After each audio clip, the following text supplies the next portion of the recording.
नमस्कार विद्यार्थी मित्रांनो. आपण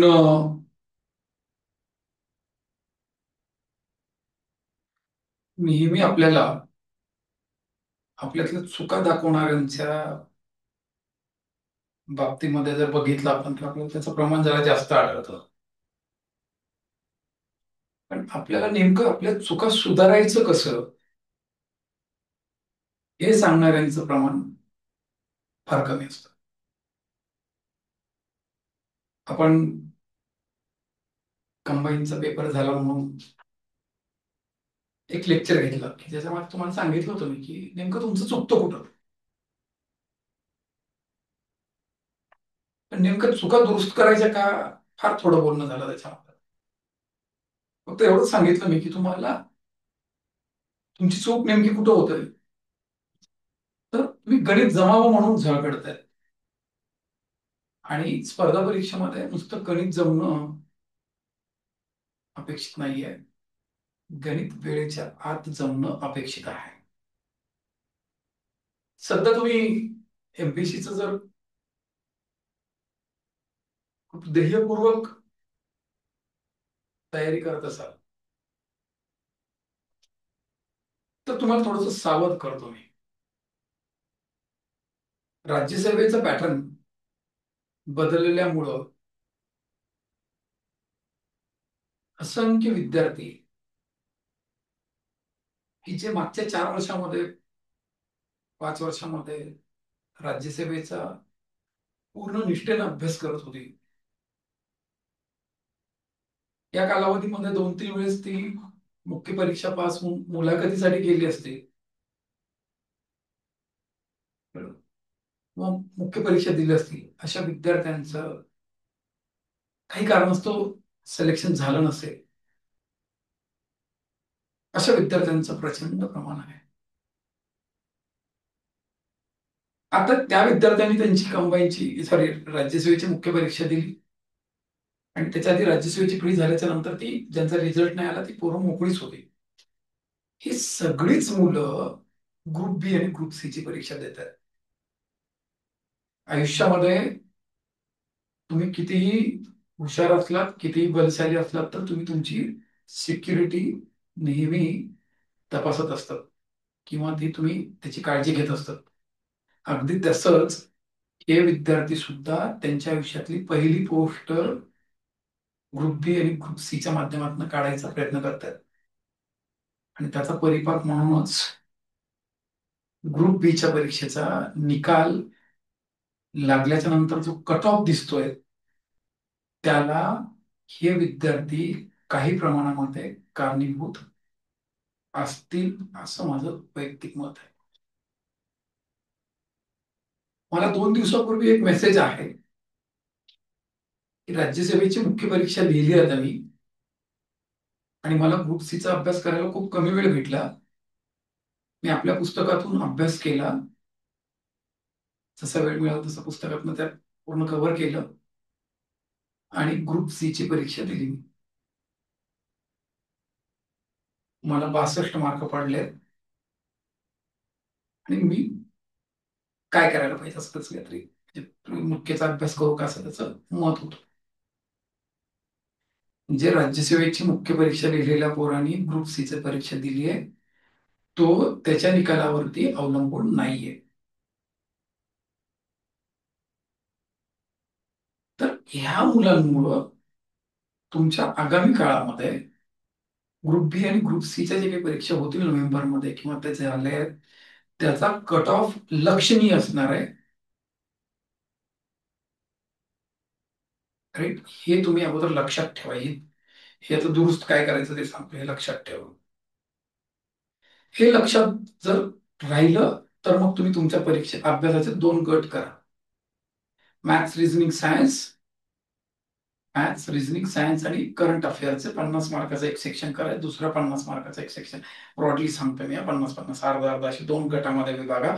50-50 होतीच का नाही माहिती नाही मला. 2 गटामध्ये त्याला क्लासिफाय करा आणि दोन्हीकडे तेवढीच ताकद लावा, तेवढाच अभ्यास करा. तर तुम्ही नुसतं एकाच सेक्शनवरती तुम्ही भर देऊ नका. तुम्ही दोन्हीकडे तेवढ्याच ताकदीनं अभ्यास करा आणि तुम्ही या मायाजालातनं बाहेर पडण्यासाठी काय म्हणता येईल, जे काही वे असेल किंवा प्रशस्त मार्ग असेल तर तो हाच आहे. दोन्हीवरती काम करा. गणित आणि बुद्धिमत्ता या विषयाचे 20 मार्क्स आहेत आणि ह्या विषयामध्ये 20 पैकी 20 मार्क्स मिळवणं काहीही अवघड नाहीये. तुमच्यापैकी असंख्य विद्यार्थी ते मिळवत आहेत. असंख्य विद्यार्थी मिळवत आहेत. 18च्या पुढं मार्क असणारे, 17च्या पुढे मार्क असणाऱ्या विद्यार्थ्यांची संख्या लक्षणीय आहे. हे हवाबाजी नाहीये. तुमच्या आजूबाजूला भेटतात तुम्हाला मुलं आणि तीच मुलं मेरिटमध्ये स्टँड आहेत आणि तीच मुलं पुढे मुख्य परीक्षेला जातात आणि ग्रुप बी आणि सीच्या मुख्य परीक्षेमध्ये सुद्धा मॅथमॅटिक्स आणि रिझनिंग हा विषय, सायन्स हा विषय AIMIM या पक्षासारखा झालाय.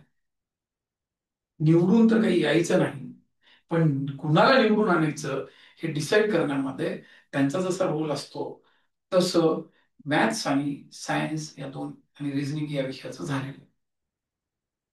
हे तुम्हाला कळतंय, हे तुम्हाला लक्षात येतंय, पण तुमचं वळत नाहीये. वळवावंच लागेल. जर तुम्ही ध्येयनिष्ठेने तुमचं ध्येय येतच तुमचं करिअर करायचं असं ठरलंय, तुमची स्वप्न आहे, तुम्हाला असं वाटतं की आपण हे स्वप्न पूर्ण केलं पाहिजे, तर तुम्हाला याच्यावर काम करणं गरजेचं आहे. आता काम करणं गरजेचं आहे म्हणजे काही JCB लावून उकरायचं नाहीये. फार सोपं आहे. मी तुम्हाला सांगू का की आपला आयोग UPSCच्या आजूबाजूला पण नाहीये. Bihar public service commission, Tamil Nadu public service कमिशनच्या आजूबाजूला पण नाहीये. राईट. त्यांचे जेव्हा आपण त्यांच्या पब्लिक सर्व्हिस कमिशनचे जेव्हा तुम्ही मॅथमॅटिक्सचे आणि रिझनिंगचे पेपर बघाल ना, दे आर मोस्ट पॅरल टू UPSC. अगदी पॅरल चालतात त्यांच्या. त्यांच्या सीसॅट त्यांचे जे ऍप्टिट्यूडचे टेस्ट होतात ना, त्या ऍप्टिट्यूडच्या टेस्टमध्ये जसं UPSCला नंबर सिस्टीम, प्रोबॅबिलिटी आणि परम्युटेशन कॉम्बिनेशन याच्यावरती ज्या पद्धतीनं प्रश्न विचारले जातात त्याच पद्धतीचे प्रश्न त्याच टॉपिकवरचे तशाच स्टाईलमध्ये त्यांच्या पब्लिक सर्व्हिस कमिशन मध्ये विचारले जातात की जेणेकरून ते अभ्यास करणारा पोरगा इकडे क्वालिफाय व्हावा, इकडे क्वालिफाय झाला तर तिकडे क्वालिफाय व्हावा. म्हणून त्यांचे रिझल्ट पण थोडे कसे आहेत, जास्त आहेत. आणि हे आपल्याकडं फॉलो व्हायला दिवस जास्त नाहीयेत. येणाऱ्या काळामध्ये हे तुम्हाला दिसेल. राईट. परीक्षेची काठिण्य पातळी वाढण्याच्या पूर्वीच आपल्या अभ्यासाचा स्तर वाढवा, हे तुमच्या दुरुस्ती क्रमांक 2. राईट. दुरुस्ती क्रमांक काय, वेळेत एक सोडवायचं आहे. दुरुस्ती क्रमांक 2, थोडं इलिव्हेट होऊन अभ्यास करायचा. आता हे इलिव्हेट होऊन अभ्यास करणं जे असतं ना, हे तुमच्या गुरुवर डिपेंड असतं. मॅथमॅटिक्स सारखा विषय सेल्फ स्टडी मी जर करता आला असतं तर मग तुम्हाला युट्यूबवर येऊन माझ्यासारख्यांचे लेक्चर ऐकण्याची गरजच नसते. तो विषय तुम्हाला सेल्फ स्टडी न करता येण्यासारखा नाहीये, कारण तुम्ही वेगळ्या चक्रात अडकलेले आहेत. तसा प्रयत्न केला आहे मी आमच्या पुस्तकाच्या माध्यमातून की ते पुस्तक वापरून शांततेनं वाचून सेल्फ स्टडी करावा पोरावानं म्हणून. कितपत यश येतं बघूयात, भगवंत किती यश देतो त्याच्यावर. शिक्षकच नाही लागला पाहिजे अशा अपेक्षेने पुस्तक तर तयार केले.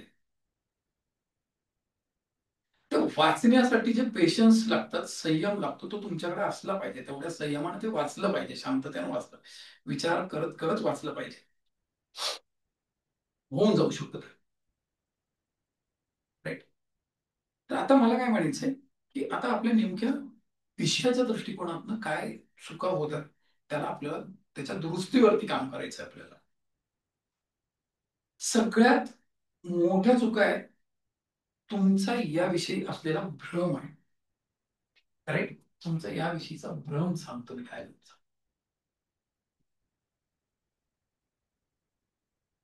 सगळ्यात मोठा भ्रम आहे तुमचा, ते कधी ते क्लिअर करतो. तो निर्माण कोण केलाय त्याच्याशी आता आपलं देणं घेणं नाही. पण तो आपल्या मनामध्ये आहे, दॅट इज इम्पॉर्टंट. त्याला कोणी बसवलं, तू बसू दिलास म्हणून ते बसले, कोण बसवलं दॅट इज नॉट इम्पॉर्टंट. सगळ्यात महत्वाचा भ्रम जो आहे, तर तो आपला हा एक शब्द फार डेंजर आहे. बेसिक. तुझं बेसिक खूप परफेक्ट असलं पाहिजे. गणित या विषयाचं आपलं वय झाल्याच्या नंतर आपल्या आयुष्यात त्या विषयाचा जर सत्यानाश कुठल्या शब्दानं केला असेल, किंवा आपल्याला मानसिक दृष्ट्या जर जास्त खच्चीकरण कुठल्या शब्दानं केलं असेल आपलं, तर तो शब्द आहे बेसिक. काही टोळ येईल कमेंट करायला.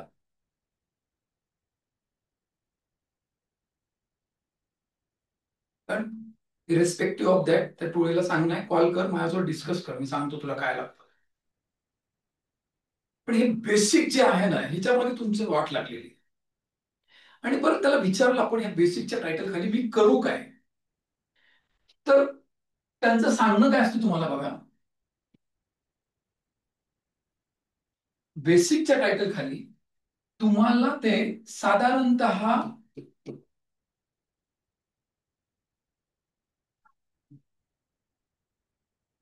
7वी ते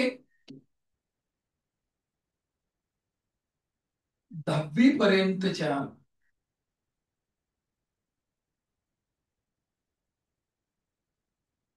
क्रमित पुस्तकांचे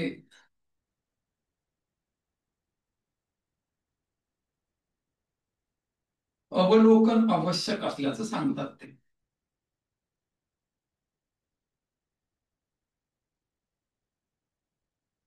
7वी ते 10वी पर्यंतच्या क्रमित पुस्तकांचं अवलोकन आवश्यक आहे असं सांगतात.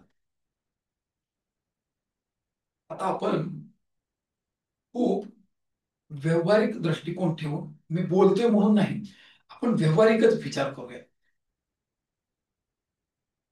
माझी जी परीक्षा आहे, ती परीक्षा माझ्या विचाराचा वेग आणि विचाराच्या अचूकतेचा वेध घेण्यासाठीची आहे. राईट. स्पर्धा परीक्षा ही दिलेल्या कालावधीमध्ये मी मला विचारलेल्या प्रश्नाच्या अनुषंगाने मी कितपत वेगवान आणि अचूक विचार करतो हे चेक करणारी परीक्षा आहे. म्हणजे 7वी ते 10वी किंवा 11वी 12वी पर्यंत ज्या इन्स्टिट्यूशन्स माझ्या परीक्षा घेतात, त्या परीक्षेमध्ये माझं, राईट, एकंदरीत संपूर्ण वर्षभरामध्ये क्रमिक अभ्यासक्रमांमध्ये मी केलेल्या गोष्टीचं आकलन आणि केलेल्या आकलनाची माझ्या बौद्धिक पातळीवरती मी कागदावरती ते कसं उमटवतो याची ती घेतलेली परीक्षा आहे. राईट. तिथं माझा वेग तपासला जात नाही, तिथं माझं मी व्यक्त कसा होतो ते तपासलं जातं. आता येणाऱ्या डिस्क्रिप्टिव्ह पॅटर्न मध्ये तोच प्रकार, तुम्ही व्यक्त कसं होता, तुम्ही शिकलेल्या गोष्टींना व्यक्त कसं करता ते चेक केलं जातं. आणि बिलकुल 12वी पर्यंत आपल्याकडनं तेच केलं गेलेलं आहे, व्यक्त कसं होतं. आणि जेव्हा तुम्ही व्यक्त कसे होतात याचा विचार असतो ना, तेव्हा तुमचा अभ्यास हा कॉम्प्रिहेन्सिव्ह लेवलला वर्कआउट केलेला असतो. आणि सगळ्या गोष्टी स्टेप बाय स्टेप तुम्हाला त्या मांडता येणं गरजेचं असतं, की ज्या आपण आता देत असलेल्या स्पर्धा परीक्षेच्या दृष्टिकोनातनं गोल गोल करणारी जी परीक्षा आहे, ऑब्जेक्टिव्ह टाईपची जी परीक्षा आहे, त्याच्यामध्ये हा अप्रोच लागत नाही. त्याच्यामुळं 7वी ते 10वी पर्यंतचं कुठलंच पुस्तक, गणित या विषयाचं कुठलंच पुस्तक स्पर्धा परीक्षेच्या दृष्टिकोनातनं तुझा वेग वाढावा आणि अचूकता राहावी या दृष्टिकोनातनं कुठल्याच पुस्तकाची मांडणी केलेली नाही. प्रत्येक पुस्तकाची मांडणी ही कॉम्प्रिहेन्सिव्ह लेवलला केलेली आहे. तुझ्यामध्ये त्या पद्धतीनं, विश्लेषणात्मक पद्धतीनं गणिताकडे बघण्याचा दृष्टिकोन तुझा विकसित व्हावा या दृष्टिकोनातनं पुस्तकांची निर्मिती झालेली आहे. त्यामुळं दोन गोष्टी वेगवेगळ्या आहेत. त्याच्यामुळं तुम्ही या गोष्टींच्या नादी लागू नका. राईट. आता याच्यातनं ना 7वी ते 10वी पर्यंतच्या पुस्तकातनं मग त्यांनी याला विचारलं आपण की नेमकं काय काय, म्हणजे मी याच्यातनं काय शिकू. त्यातलं पहिलं असतं त्यांचं की तुझं पाढ्यांचं पाठांतरण खूप चांगलं असलं पाहिजे. तुमचं पाढ्यांचं पाठांतरण खूप चांगलं असलं पाहिजे. तुमच्या रिक्वायरमेंट्स मध्ये ते असं सांगतात की पाढ्यांचं पाठांतरण खूप चांगलं असलं पाहिजे. कुठपर्यंतचे पाढे पाठ पाहिजे तुम्हाला? साधारणतः 1 ते 30 पर्यंतचे पाढे पाठ पाहिजे. त्याच्या पाठीमागं सायंटिफिक रिझन काय मला आजपर्यंत कळलं नाही. 31ला नाकारण्याचं कारण काय मला आजपर्यंत कळलेलं नाही. जे 31 पासून पुढच्याला नाकारण्याचं कारण काय हेही कळलेलं नाहीये, किंवा 30 पर्यंत का करायचं हे सायंटिफिक रिझन माहिती नाही. ठीक आहे. 1 ते 30 पर्यंतचे पाढे आले पाहिजे ते पाठांतरण आलं. पण त्याला विचारलं याच्यातनं अजून काय केलं पाहिजे. त्यांचं सांगणं होतं की तुला याच्यातनं सूत्रपाठ पाहिजे. मग सूत्र, प्रमेय, गुणधर्म हे सगळं पाठ पाहिजे. हे बघा, काही टॉपिक आता नंबर सिस्टीम सारखा टॉपिक आहे. नंबर सिस्टीम सारख्या टॉपिकला तुला कॉम्प्रिहेन्सिव्ह लेवलला तुझा अप्रोच असला पाहिजे, तर तू कुठं वर्कआउट करू शकतोस? तू स्पर्धा परीक्षेमध्ये वर्कआउट करू शकतोस. पण बाकी पर्सेंटेज सारख्या चॅप्टरला तुझा कॉम्प्रिहेन्सिव्ह अप्रोचची गरजच नाहीये. शाळेत न गेलेला आमच्या गावाकडचा महताब मामा म्हणून आहे, शाळेचं तोंड कधी बघितलं नाही, खतरनाक हिशोब करतो. टक्केवारी बिक्केवारी तर अशी हवेतच कॅल्क्युलेट करतो. का? तर त्याच्या पाठीमागं, त्या रॅपिडिटीच्या पाठीमागं त्याचे काहीतरी स्वतःचे दृष्टिकोन आहे. शाळेची गरज लागली नाही त्याला. आणि तेच त्याला नंबर सिस्टीमवरती जर प्रॉब्लेम दिला तर मग शाळा लागेल. राईट. काही आहे, एका दुसरा चॅप्टर आहे, फार नाहीये. म्हणून सूत्र वगैरे करण्याचं टाळा. सूत्र सांगितलं. त्याच्यानंतर त्याला विचारलं आपण तर काय करता आलं पाहिजे, ह्याच्यातनं अजून काय जमलं पाहिजे. तर तुम्हाला समीकरणांची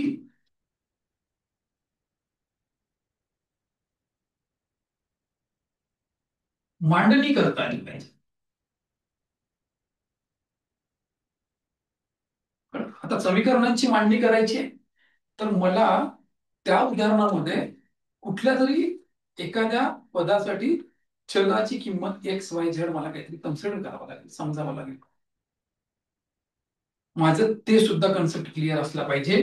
मला नेमकं चल पदाची राशी ओळखता आली पाहिजे.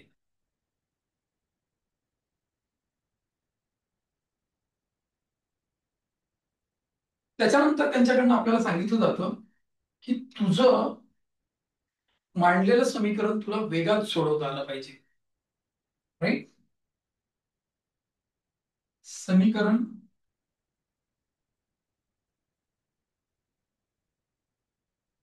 वेगाने सोडविता आले पाहिजे.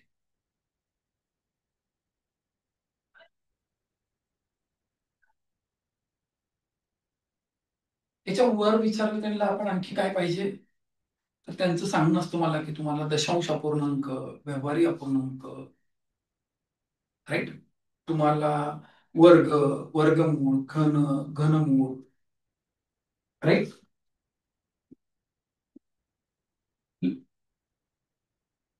वर्ग, वर्गमूळ, घन, घनमूळ हे पाठ पाहिजे. राईट. त्यांना आपण विचारलं अजून काय पाहिजे, तर ते आपल्याला सांगतात की बाबा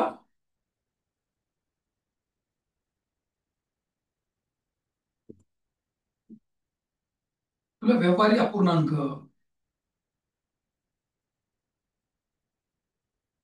व दशांश अपूर्णांक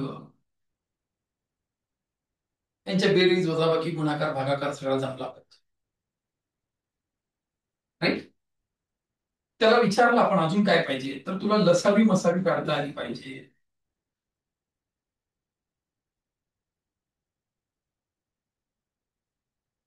त्याला अजून विचारलं आपण काय करता आलं पाहिजे, तर त्याला सांगते आपल्याला की तुला अवयव पाडता आले पाहिजे.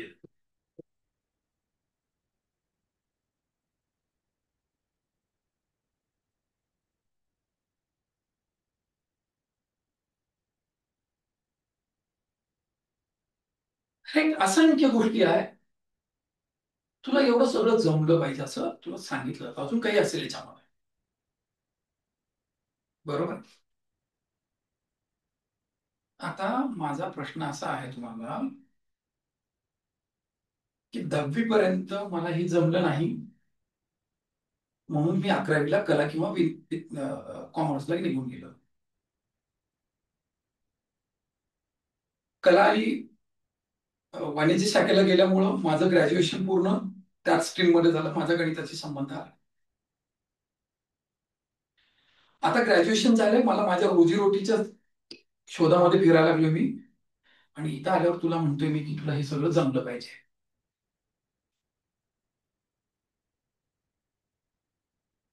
कळ. नाही चांगले लक्षात. समजतं. हे कसं पण. आता त्याला परत ज्या गोष्टींमुळे त्याचा इंटरेस्ट गेला होता, या सगळ्या गोष्टींमुळे तुझा इंटरेस्ट गेला होता, त्याच गोष्टी मी तुझ्या काय करणार आहे आता, उगाळणार आहे. कसं काय चांगलं वाटेल हे? फार चांगलं आहे का हे लक्षण? अजिबात नाहीये. हे कसंच नाहीये. का नाहीये? कसं सांगतो बघा. एक चांगलं एक्झाम्पल देऊन सांगतो. तुम्ही तरुण आहेत, तुम्हाला तुमच्याच भाषेमध्ये समजतं.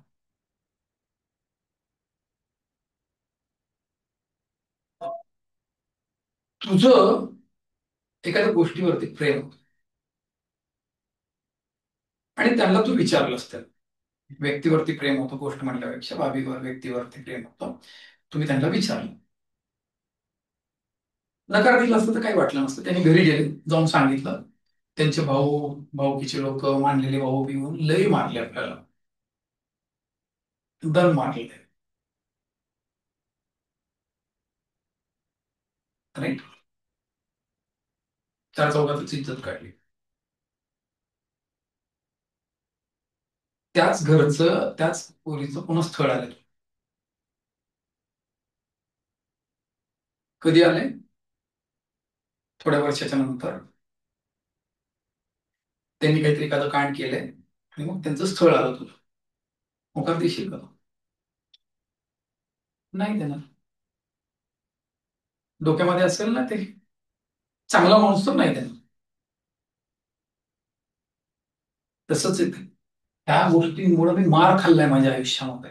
ह्या गोष्टींमुळं माझ्या आयुष्यातला इंटरेस्टच निघून गेलाय. आणि पुढे अजून मी पुढे गेलं की मला हेच गोष्टी करायला होणार, तू नाही करणार, चांगला माणूस नाही करणार. बर. तुझी तयारी आहे, तू करणारस. ठीक आहे. कर. तुला मी तुझा गुरु आहे, मी तुला शिकवतो, मी तुला चांगलं शिकवतो, उड्या मारून मारून शिकवतो तुला या पद्धतीने. एवढं सगळं करून पण परीक्षेमध्ये वेळ वाचतोय का? या सर्व बाबी करून सुद्धा माझा परीक्षेमध्ये वेळच वाचत नसेल, तर मी याला करू कशासाठी? परत परत सांगायला लागलं, माझं परीक्षेत प्रश्न जे काही माझं गणित जे सोडवायचंय, ते मला वेळेच्या आत सोडवायचंय. वेळेच्या आत सोडवण्यासाठी माझी मरमर चालली आहे. आणि हे सगळं करून वेळेच्या आत होत नाही, हे आता बाबी सिद्ध होत आहे, तुम्हाला लक्षात येत आहे. मी कालच्या लेक्चरमध्ये दाखवून दिलोय, म्हणजे याच्या आधी गणितात नेमकं काय चुकतं ह्या टायटलमध्ये, ह्या युट्यूबच्या लेक्चरमध्ये मी तुम्हाला सांगितलंय. तुमच्यावरती काय अत्याचार केला चाललाय. म्हणून माझ्याकडं एखादा विद्यार्थी माझा शिष्य म्हणून जर आला ना, तर मी या छळातनं त्याला आधी मुक्त करतो. गरजच नाही. मला फक्त गरजच एका गोष्टीची आहे, गणित शिकण्याची पूर्ण निष्ठा आणि जिद्द, आणि दररोज आपल्यासोबत रेग्युलर क्लास करणं.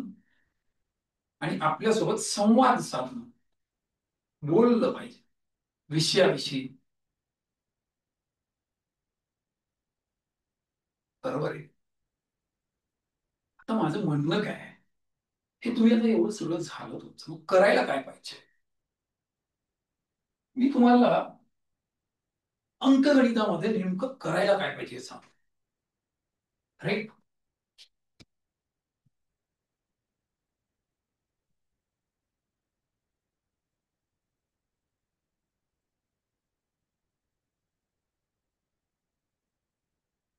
राईट. हे बघा, मी तुम्हाला गणित शिकवतोय, म्हणजे मला पण काहीतरी एक पर्टिक्युलरच गोष्टी येत असतील ना, की मला काही खूप काही येत असेल अशातला भाग नाहीये. चला, मला खूप काही येते तर मी सॅटेलाइट वगैरे तयार करत बसलो असतो, ड्रोन तयार केले असते, डाटा सायन्स मध्ये काहीतरी वर्किंग केलं असतं, किंवा AI ची काहीतरी एखादी सॉफ्टवेअर तयार करत बसलो असतो. तुमच्यासोबत कसं उडवशा काढल्या असत्या. बरोबर आहे का? कळलं? काहीतरी मोजकच येत असेल मला. गणित जमतं म्हणजे मला अख्खा गणिताचा विश्वाचा सगळा पसारा जमत नाहीये. मला जेवढं म्हणजे अंकगणितासाठी किंवा स्पर्धा परीक्षेसाठी गणित सोडवताना नेमक्या काहीतरी गोष्टी लागतात, तेवढ्या गोष्टी मला परफेक्ट जमतात. त्या कशा पद्धतीने जमल्या पाहिजेत त्याचं माझ्याकडं काहीतरी एक एनलिस्टिंग आहे, किंवा काहीतरी एक विचाराची क्रिया आहे, प्रक्रिया आहे माझ्याकडे. मी कुठल्या तरी मोजक्या गोष्टींवरती विचाराची, गणिताचा विचार करत असतो मी. राईट. तर गणिताविषयी कुठलंही अंकगणिताचं जर उदाहरण आलं, तर त्याच्या विचारात, त्या गणिताच्या बाबतीमध्ये विचार करताना नेमकं काय काय केलं जातं तुम्हाला सांगतो. तर पहिला विचार असतो,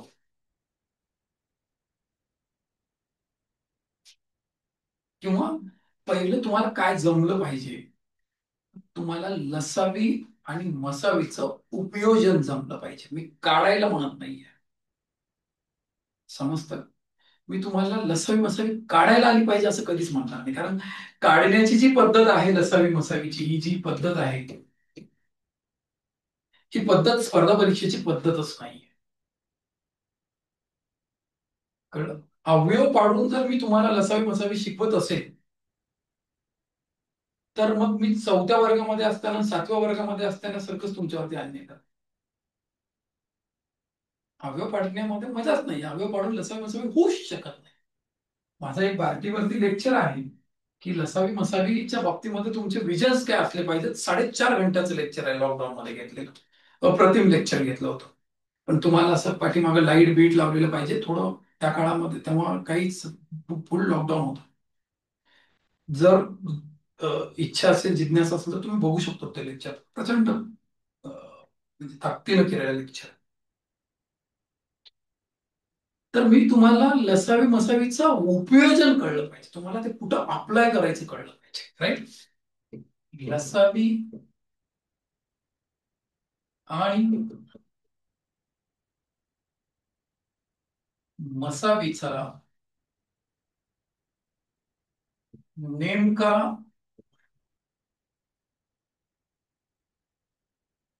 कुठे वापर करावा,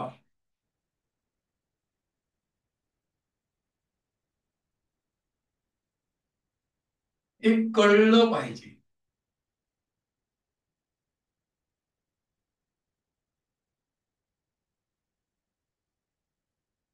नेमकं कुठं करायचं, परफेक्ट कुठं करायचं. आता हे कळत कळत असताना ह्याच्यात काही रॉकेट सायन्स नाही. एक छोटा थॉट आहे, तेवढा थॉट तुला परफेक्ट कळलं पाहिजे. अशी सिच्युएशन असेल तर हे गणितात लसावी मसावी बसते, आणि याला लसावी मसावीनच सोडवायचं. कळलं? काल आता तुम्हाला ग्रुप सीच्या परीक्षेमध्ये एका विद्यार्थ्यांच्या समूहामध्ये सगळ्यांचे सरासरी गुण 13 होते. 25 मुलींचे सरासरी गुण 18 होते. तर 10 मुलांचे, काही मुलांचे सरासरी गुण 10 होते, असं काहीतरी आलं होतं ना आपल्याला गणित ते. तर काय मुलांची संख्या मुलींची संख्या काढा, असं काहीतरी गणित होतं का आपण बघितलं. मी सरासरीचा वापर नाही केला, तिकडे मिक्सचर एलिगेशनचा वापर केला होता. तुम्हाला अजून एका गोष्टीतनं बाहेर यावं लागेल. तुम्ही गणित वाचत असताना त्याच्यामध्ये सरासरी शब्द आला म्हणून उदाहरण सरासरीचं आहे. त्याच्यात लहानात लहान संख्या किंवा मोठ्यात मोठी संख्या म्हणले की लसावी मसावीचं आहे, किंवा त्याच्यात शेकडेवारी म्हणले की टक्केवारीचं आहे, नफा तोटा असा शब्द दिले की नफा तोट्याचा आहे, व्याज काढ म्हणले की सरळ व्याज सकट आहे. तुम्ही दिसण्यावर जाऊ नका. तुम्ही, तुमचा सगळ्यात मोठा प्रॉब्लेम काय माहिती आहे का? तुम्ही दिसण्यावर जातो, तुम्ही लोकांच्या बोलण्यावर जातो तुम्ही. म्हणजे एखादा मास्तर जर म्हणत असेल, मी हे क्लास माझ्या गोरगरिबांच्या लेकरांसाठी घेतोय, माझी फीस आता 500 रुपयेच करणार आहे मी, महाराष्ट्रातल्या सगळ्या गोरगरिबांना त्याचा फायदा झाला पाहिजे, आणि 25 आणि 30च लेक्चर रेकॉर्ड करत असेल, हं, आणि नंतर फॉर्च्युनर मध्ये दिसत असेल, घेतली बरं का स्टेटसला, तर हे तुम्ही तुमच्या हातानं करून घेतलेला अत्याचार आहे. कारण तुम्ही बोलण्यात फसलेले आहेत. कारण त्यांचं सिम्पल कॅल्क्युलेशन आहे त्याचं. 500 रुपयाला बॅच ठेवली, 20,000 पोरं घेतले, एवढे पैसे आले, तेवढे पैसे आले, ह्याच्यातच अडकतायत तुम्ही. कुठंच तुम्हाला परफेक्ट पूर्ण लेंथ वरती काहीच भेटत नाहीये. ह्याचे 30-40 लेक्चर, त्याचे 30-40 लेक्चरचा कोर्स, ह्याच्या 25 लेक्चरचा कोर्स, असं करण्यामध्येच वेळ बरबाद करून घेतात. राईट. तर तुम्हाला नेमकं काढायचं काय हे कळलं, म्हणजे कुठं काढायला पाहिजे, वापरायचं कुठं, असं दृश्य स्थितीवरती कुठलाच प्रॉब्लेम नसतो, तुम्हाला सांगतोय. राईट. त्याच्यानंतर तुम्हाला मोजून दुसरं आहे, तुम्हाला मिश्रणाच्या संकल्पनेचा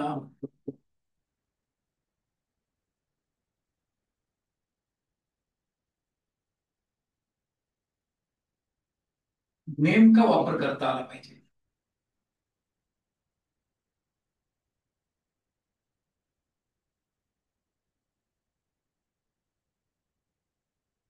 हे कळलं पाहिजे आपल्याला. कशाचं म्हणतो मी? मिश्रणाच्या संकल्पनेचा, मिक्सचर अँड एलिगेशन. आजपर्यंत बरेच मास्तर घेतच नव्हते, आता आता तरी घ्यायला लागले. लॉकडाऊन म्हणजे माझ्या तर पाहण्यामध्ये लॉकडाऊनच्या नंतर पण 2020-21 पर्यंत पण कोणी घेत नव्हता हा चॅप्टर. नंतर जसं जसं चालू झालंय युट्यूबवरती हवा हवाई कार्यक्रम, की मग इकडलं तिकडलं बघून चालू आहे. पण मिक्सर अलिगेशन तर मिक्सर अलिगेशनचेच उदाहरणं घेतात. पण त्याचा जर उपयोजन कुठं काळकांबेग नावाच्या चॅप्टरमध्ये होत असेल तर ते नाही सांगत. हौद आणि नळाच्या चॅप्टरमध्ये ते कुठल्या पद्धतीने वापरायचं ते नाही सांगत. सिम्पल इंटरेस्ट मध्ये कसं वापरायचं, कंपाऊंड इंटरेस्ट मध्ये जर प्रॉब्लेम आला कसं वापरायचा, लॉस प्रॉफिट मध्ये कसं वापरायचं, पर्सेंटेज मध्ये ती कन्सेप्ट कशी वापरायची, याच्यावर बोललं जात नाही. ह्या दोनही कन्सेप्ट मी सांगतो सांगतो शेवटी काय काय कुठं हे करायचं. मिश्रणाच्या संकल्पनेचा एक्झॅक्ट वापर कसा करायचा, ना त्यांनी त्यांच्या पुस्तकात लिहिलंय, ना त्यांनी त्यांच्या क्लासमध्ये बोलत. सरासरी पूर्ण चॅप्टर विशिष्ट अलिगेशनच्या संकल्पनेने सोडवतोय. अत्यंत क्लास टेक्निक आहे, वेदिकची टेक्निक आहे ती. राईट. गणिताच्या लांबीला असं फाटा मारल्यासारखं आहे ते, लात मारल्यासारखं एवढंच गणित करून टाकतात. कळतं. त्याच्यानंतर तिसरं सांगितलेलं आहे, तुम्हाला चलनाचा खूप छान पद्धतीने वापर करता आला पाहिजे. चलन, व्यस्त चलन आणि काय म्हणतात त्याला आपण, समचलन. मराठीमध्ये व्यस्त चलन आणि समचलन, डायरेक्ट व्हॅरिएशन आणि इन्व्हर्स व्हॅरिएशनचा तुम्हाला नेमकं आता ह्या उदाहरणामध्ये आता मी इथं हे वापरलं पाहिजे असं तुला कळलं पाहिजे. अरे ती एक कन्सेप्ट जर क्लिअर झाली ना तुझी, बोट प्रवाह नावाचा चॅप्टर मध्ये अवघड लेवलचे काही प्रॉब्लेम होते त्याच्यात बसून जातात, आणि तुझा आंतरवेग आणि वेळ नावाचा चॅप्टर फिनिश होऊन जातो तेवढ्या ह्याच्यावर. केवढा पसार आहे, आणि ही कन्सेप्ट तर लॉस प्रॉफिट मध्ये वापरता येते, ही कन्सेप्ट टाइम अँड डिस्टन्स मध्ये, हे अंतर आणि वेग वेळ मध्ये वापरता येते. राईट. तुम्ही माझ्या पुस्तकाच्या थ्रू गेला असाल तर तुम्हाला बऱ्याच ठिकाणी हे दिसतं बघा, तिरपा असं केलेलं आणि नाहीतर जशाला तसं घेतलेलं. कितीतरी ठिकाणी दिसतं तुम्हाला. म्हणजे माझ्या गणिताच्या पुस्तकामध्ये 30% ठिकाणी तुम्हाला ही स्ट्रक्चर दिसेल तुम्हाला, 25-30% ठिकाणी. तर मी तिथं खूप व्यवस्थितरित्या सांगितलेलं आहे की चलनाचा नेमका वापर कसा करायचा, कसं ओळखायचं चलन. समजतंय? तर तिसरी संकल्पना लागते तुला, चलनाचा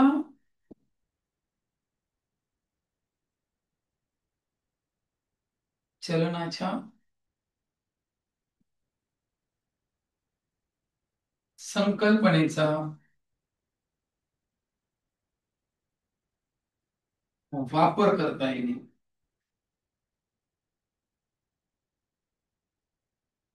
राईट.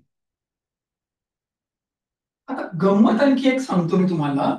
तुम्हाला अं, तुम्ही टक्केवारी नावाची एक कन्सेप्ट बघितली असेल. शेकडेवारी नावाचं प्रकरण आहे. तुम्हाला सांगू का, तुम्ही जर कहो ना प्यार है मधला ऋत्विक रोशनचा डान्स जर बघितला असेल नीट, तर त्यांनी ते डान्स सामान्य लोकांना टक्केवारी यावा म्हणून केलेले आहेत. असं असं करतं ना डी, तेवढंच आहे, त्याच्यात दुसरं काहीच नाही. ह्यानं पुढं त्यानं मागे विषय संपला. अख्खा चॅप्टर एवढ्या एका कन्सेप्टवर आहे. आणि तेवढी एक कन्सेप्ट जर क्लिअर झाली, percentage, simple interest, compound interest, loss profit, हे सगळंच क्लिअर होऊन जातं तुझं. आणि मग तुला बोंबलत बसायची गरज नाही. IBPS TCS च्या परीक्षेमध्ये पहिल्यांदा ज्यांच्या परीक्षा झाल्या त्यांचे पेपर सोपे आलते, आणि नंतर ज्यांचे पेपर होऊ लागले त्यांचे अवघड होऊ लागलेत. हा, सरकारने एकाच दिवशी व्यवहार 25-25 लाख पोरांच्या परीक्षा एकाच दिवशी कसं केलं ते? आपल्या मागण्या तरी जास्त असल्या पाहिजेत. बरं, घ्यायचं ठरवलं, देश राज्याच्या बाहेर जर पाठवलं तर तेही सहन होणार नाही आपल्याला. हा,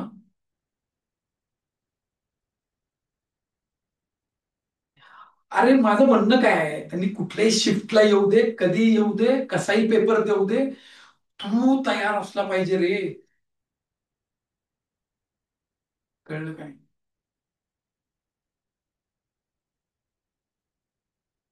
नुसते पोहे कोणी विकत नाही हल्ली. तुम्ही पुण्यात जर आलात ना, पोहे, तर्री पोहे, पोहे सांबर, हा, इंदोरी पोहे, नागपुरी पोहे, रस्सा पोहे, अरे पोहेच होते की.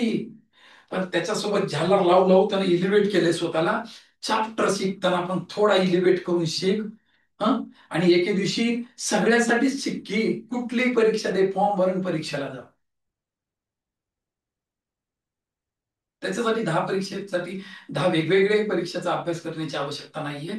तर त्याच्यानंतरचा चौथा पॉईंट तुला सांगतो मी, अत्यंत महत्वाची संकल्पना ती, शेकडेवारी, गुणोत्तर व प्रमाण आणि पटीच्या संदर्भाने काही विधानं दिली असतील तर त्या विधानांचं व्यावहारिक रूपांतरण करता आलं पाहिजे. शेकडेवारी,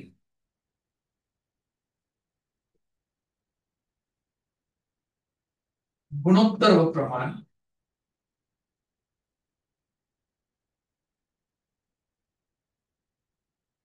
आणि पटीतील विधानांचे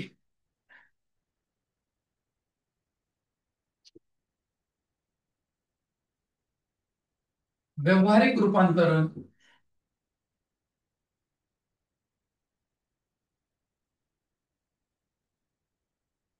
करता येईल. तुम्ही माझ्या पुस्तकाच्या थ्रू जर गेला असाल तर शेकडेवारी नावाच्या चॅप्टरची सुरुवातीला 4-5 पान माझे थेरॉटिकल टेक्स्ट आहे, सगळे कन्सेप्ट समजून सांगितलेले आहे. काय केलं पाहिजे, काय माहिती पाहिजे तुला, राईट. आणि ते सगळं सांगून झाल्याच्या नंतर चॅप्टर सुरू झाल्यापासून चॅप्टर संपेपर्यंत लोकांसारखा 3 आणि 4 पानात चॅप्टर संपलेला नाहीये. लोकांचे जेवढे उदाहरण आहेत ना तेवढे माझे टाईप आहेत. कळलं? एकाच बंदामध्ये बांधलेले आहेत. एकदा एकच कन्सेप्ट, एकाच कन्सेप्ट वरती, तीच कन्सेप्ट घेऊन लॉस प्रॉफिट मध्ये, तीच कन्सेप्ट घेऊन सिंपल, तीच कन्सेप्ट घेऊन कंपाऊंड.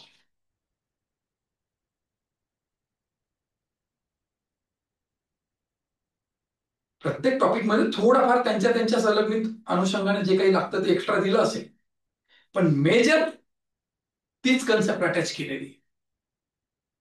गुणोत्तर प्रमाण आणि पटीच्या विधानावरती मी वयवारीमध्ये आणि गुणोत्तर प्रमाणमध्ये बोललोय. तेच घेऊन मग बाकी पार्टनरशिप वगैरे, बाकी काळकाम वेग वगैरे, आंतरवेग वेळ, रेल्वे, सगळीकडे त्याच कार्यक्रमाने वाजवलेलं आहे. राईट. आणि एक लास्ट प्रकार आहे तो, बाळ तुझं कॅल्क्युलेशन.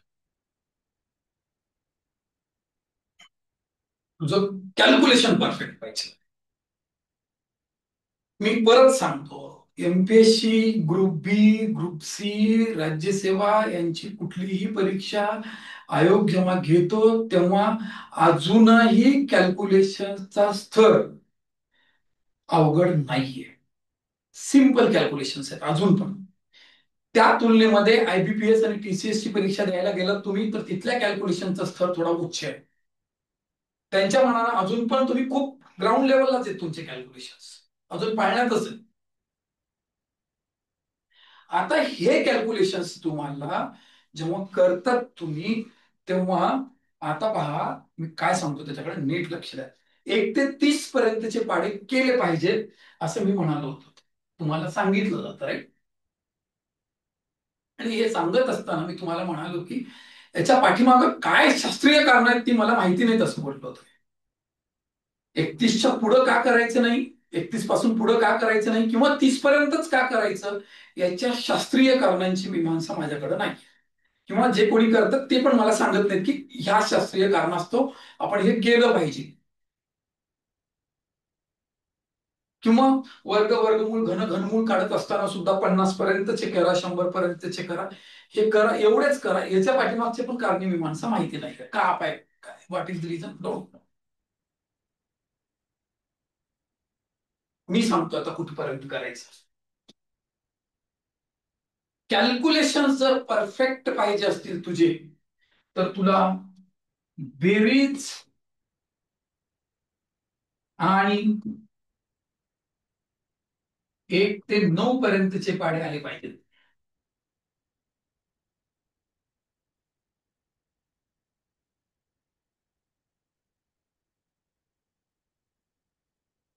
आणि या महाराष्ट्रामध्ये तरी असा एकही विद्यार्थी भेटणार नाही की ज्याचा बाप त्याला एमपीएससी साठी पाठवतोय, त्याचं कुटुंब त्याला एमपीएससी साठी पाठवतोय आणि त्याच्या पोराला बेरीज आणि 1 ते 9 पर्यंतचे पाढे येत नाही. किंवा त्याच्या घरच्यांनी एवढं तरी त्याचं टॅलेंट बघितलंच असेल. असा अपवाद म्हणून पण पोरगा भेटणार नाही की ज्याला हे येणार नाही. महाराष्ट्रातल्या सबंध पोरांना काय, अभ्यास करणाऱ्या सबंध पोराला हे येतं. आणि याच्या पाठीमागचं सायंटिफिक कारण सांगतो मी. 1 ते 9 पर्यंतच्याच का पाडे लागते, कारण 0 ते 9 या 10 अंकाच्याच मांडणीमधून सगळ्याच अंकांची निर्मिती होते, म्हणून तेवढंच लागतं, त्याच्या पलीकडचं काही लागत नाही.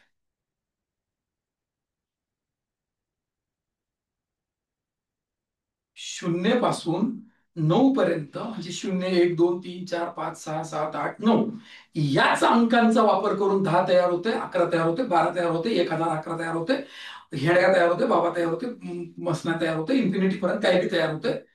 आणि ह्यांच्यातूनच जर ते तयार होत असतील तर मला तयार होणारे महत्वाचे नाहीयेत, ज्यांच्यामुळे तयार होते ते महत्वाचे आहेत, म्हणून मी यांचा अभ्यास करतो.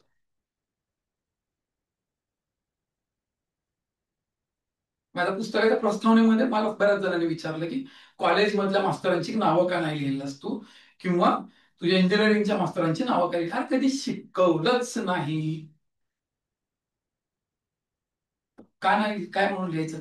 ज्यांच्यामुळं पुस्तक अस्तित्वात आलं त्या माझ्या शाळेच्या सरांनी मला घडवलं होतं, म्हणून ते महत्वाचे होतं माझ्या, म्हणून मी त्यांची नावं लिहिली. तसंच आहे ना ते. हे 1 ते 9 पर्यंतचेच महत्वाचे, 0 ते 9 पर्यंतच महत्वाचे, हेच इतरांना घडवते, जे ते जे घडवते ते महत्वाचे, म्हणून त्यांचे नाव.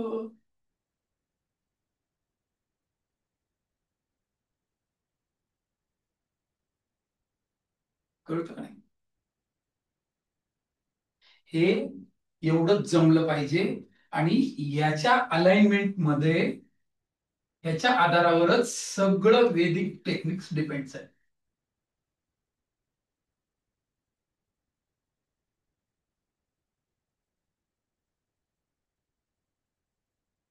कॅल्क्युलेशनच्या वेदिक टेक्निक्स तुम्हाला जमल्याच पाहिजेत, आणि त्या जमल्या तर तुम्ही irrespective of pattern and exam you prepare your subject. मग तू कुठल्याही परीक्षेसाठी कुठल्याही वेळेला तयार असशील. तू कुठलीही रिक्रुटमेंट आली तर तू म्हणणार नाहीस की फक्त फॉर्म भरशील डायरेक्ट परीक्षेला जाशील, इतकी तयारी झालेली असेल तुझी. या पाचच गोष्टी लागते, या पाचच नेमक्या गोष्टी आहे. या पाच गोष्टी केल्या की तुमच्या आयुष्यातल्या गणितात तुम्ही केलेल्या सगळ्या चुका नष्ट होतात. नेमकं काय करावं, तर हे करावं. पुस्तकामध्ये प्रत्येक पानापानावर जे काही केलेलं आहे ते ह्या पाचच कन्सेप्टचं केलेलं आहे. याच्या पलीकडे सहावी काही कन्सेप्ट वापरलेली आहे अख्ख्या पुस्तकामध्ये. शेकडेवारीमध्ये त्याच्या त्या स्टेटमेंटचा वापर कसा करावा, ते कसं करावा, ते असं इन डिटेल लिहिलेलं आहे पुस्तकामध्ये. मिश्रण, त्या चॅप्टरमध्ये मिश्रणाच्या एक कन्सेप्टला कसं वापरते त्याचं विजन दिलेलं आहे. प्रत्येक प्रॉब्लेम मध्ये समजू समजू सांगितलेलं आहे की इथं का बरं वापरतोय मिक्सचरायझेशन, ते लिहिलेलं आहे असं निळ्या पॅच मध्ये. कलरफुल पुस्तक काढण्याचं रिझन असते. प्रचंड खर्च आलेला आहे त्याच्यासाठी. कलर पुस्तक काढणं सोपं नसतंय. एक कलर झेरॉक्स काढून बघ म्हणजे कळेल तुला अंदाज. लसावी मसावीचा वापर नेमका कुठं कुठे केलाय ना, तिथं तिथं ब्रॅकेट देऊन सांगितलेलं आहे की इथं या उदाहरणामध्ये मी लसावी घेत असेल किंवा या उदाहरणामध्ये मसावी घेत असेल तर त्याची रिझन्स हे आहेत, तिथं लिहिलेले असेल. असं ढग काढून लिहिलेलं असेल समज, किंवा असं निळ्या पॅच मध्ये दिलं असेल, किंवा बॉक्स मध्ये दिलं असेल, किंवा टीप म्हणून दिलं असेल. लिहिलेलं आहे तिथं सगळं सुटसुटीत लिहिलेलं आहे. चलनाचा वापर केलेला असेल तर चलनाचा वापर का केला एक्सप्लेन केलेलं आहे. प्रत्येक प्रॉब्लेम मध्ये केलेलं आहे. ज्याला कोणाला वाचायला लागलं ना त्याला इरिटेट होत असेल, याला काय प्रत्येक ठिकाणी लिहिलंय ना. प्रत्येक ठिकाणी एवढ्यासाठीच लिहिलंय की सारखं सारखं वाचून वाचून वाचून वाचून वाचून तुझ्या रक्तात विरघळलं पाहिजे. आणि तुझ्या रक्तात विरघळलं एकदा की तुला भीती कसली राहील रे गड्या. राईट. या पाचच कन्सेप्ट माझ्या शिकवण्यात पण तेच येईल, माझ्या पुस्तकात पण तेच आहे. आणि या पाचच कन्सेप्ट लागतात. या पाच कन्सेप्ट वरती तुमचा वेग, तुमची गणितातली अचूकता, तुम्हाला गणितात मिळणारे पैकीच्या पैकी मार्क, सगळं ह्या पाचच गोष्टीवर अवलंबून आहे. समजतं. मला आणखी पुन्हा वेळ जर भेटला तर मग ह्या एका एका कन्सेप्टला घेऊन मी तुमच्या समोर येतो की बाबा, तर लसावी मसावीचा नेमका कुठं वापर करावा, म्हणजे काय करावं, काय विजन असलं पाहिजे माझं, मिश्रणाच्या संकल्पनेचा वापर करायचा, नेमकं काय करायचं, काय केलं पाहिजे, म्हणजे त्याच्याविषयी काही घेऊन येता आलं तर मी पाहतो तुम्हाला भेटेल. पण मी मित्रांनो मला सांगतो, मी तुम्हाला मी काल याच्या आधीच्या लेक्चरला मी सांगितलं तुम्हाला की तुमचं नेमकं चुकतंय काय. आणि आत्ताच्या लेक्चरमध्ये सांगितलं की त्या चुकांवर जर तुम्हाला दुरुस्त करायचे असतील, त्याच्यावर तुम्हाला ओव्हरकम करायचं असेल, तर तुम्हाला एवढं करावं लागेल. तुम्हाला ह्या गोष्टी करण्याची आवश्यकता नाहीये, कारण हे सगळं करणं म्हणजे तुमचा भूतकाळ उगाळणं आहे. आणि तुम्ही जर आताही हे सगळं सांगणाऱ्याच मास्तराची गुरु दक्षिणा देऊन तिथं त्याचं शिष्यत्व पत्करत असाल,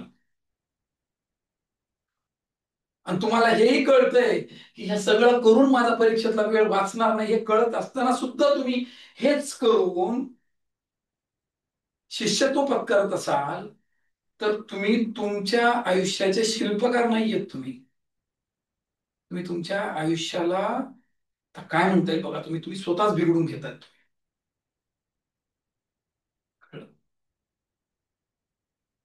ठरवा. राईट.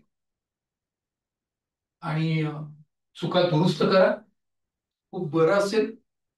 हा लेक्चर इकडे थांबवतो आणि आपण भेटूया त्याच्या नंतरच्या लेक्चरला. नमस्कार.